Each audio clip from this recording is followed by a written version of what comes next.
It doesn't really surprise me, and I am worried about the potential rise in addiction to prescription medication.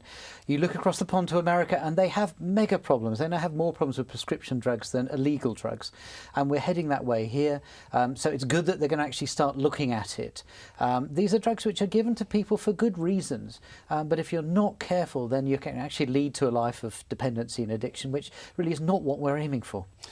And when you're coming to prescribe these drugs, it must be, quite a difficult decision to whether or not the patient should go down this course. GPs are under a lot of pressure, aren't they?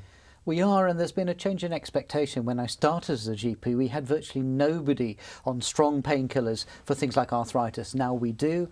I think people expect to be pain-free, completely pain-free, and maybe we need to tell people we can't really achieve that without the risks.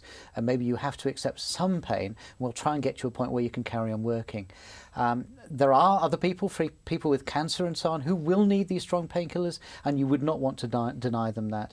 But we've got to have a sensible discussion with patients and look also at services to help people get off the medications if they're already hooked on them.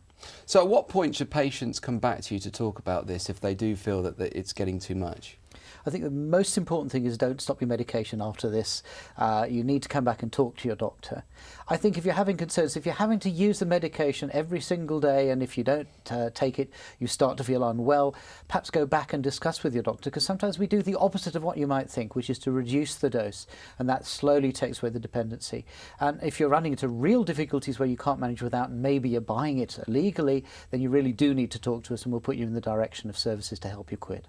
Now, we've spoke several times over the last few months about the pressure on the NHS during the winter period. How are you finding it now? We're into February. We'll be into February soon. We'll be into the springtime. What's it been like? Has it been as bad as we feared?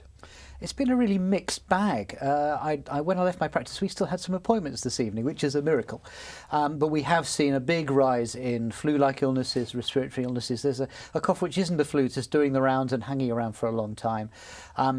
We are getting constant reminders that the hospitals are under pressure and asking for us to try and restrict referrals to the bare minimum. And obviously we are also starting to see the effect of patients being denied routine operations. So it is still very difficult.